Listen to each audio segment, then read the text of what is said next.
જય આરાસુરી અંબે। શું ખબર છે ગુજરાતના શક્તિપીઠ અંબાજી મંદિરમાં માતાજીની મૂર્તિ નથી, છતાં લાખો ભક્તો અહીં સાક્ષાત માતાજીનો અહેસાસ થાય છે। નમસ્કાર દિવાઇન ગુજરાત પરિવાર, આજે આપણે જઈ રહ્યા છીએ બનાસકાંઠાના દાંતા તાલુકામાં આવેલ અંબાજી આરાસુર પર્વતની ગોદમાં વસેલું અદમ્ય શક્તિધામના ઇતિહાસ અને રહસ્યો જાણવા।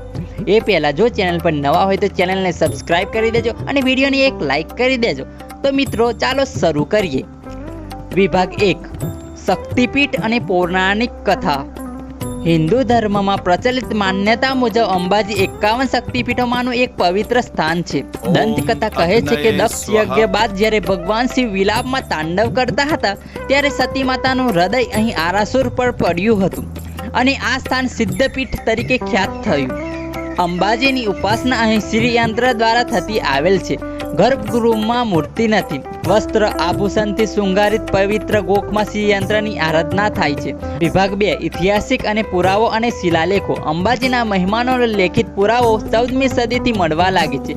વિક્રમ સંવત 1415ના લેખો, સંવત 1601ના દાતૃત્વના શિલાલેખ તથા સંવત 1779ના ધર્મશાળાના ઉલ્લેખ આ સૌ દર્શાવે છે કે મધ્યયુગથી અંબાજીનું યાત્રાધામ તરીકે મહત્વનું સતત વધતું રહ્યું છે।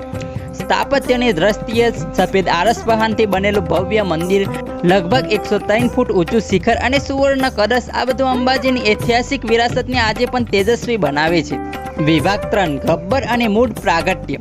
મંદિરથી થોડીક દૂર ગબ્બર ટેકરીએ માતાજીનું મૂળ પ્રાગટ્ય સ્થાન માનવામાં આવે છે। અહીં 51 શક્તિપીઠના પ્રતીક રૂપે દીપ સ્થાન દર્શાવવામાં આવે છે અને ભાવિકો રાત્રિ આરતીના દર્શન બાદ ગબ્બર પર દીવા પ્રગટાવી માતાજીના દર્શન કરે છે।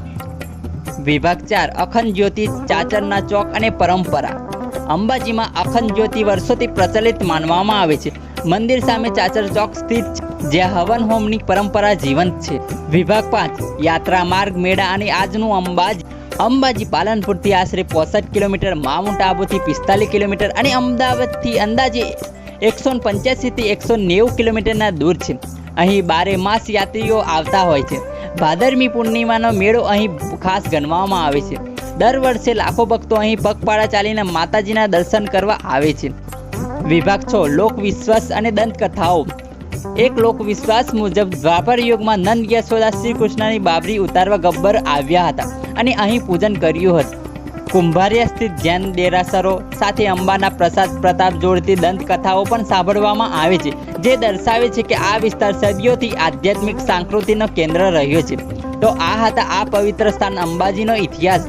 જો તમે વિડીયો ગમ્યો હોય તો લાઈક કરો, માં અંબાજીના આશીર્વાદ માટે કોમેન્ટમાં જય માં અંબે લખો અને દિવાઇન ગુજરાતને સબસ્ક્રાઇબ કરી બેલ આઇકન દબાવો આવા જ ઐતિહાસિક ભક્તિથી ભરેલા વિડીયો જોવા માટે।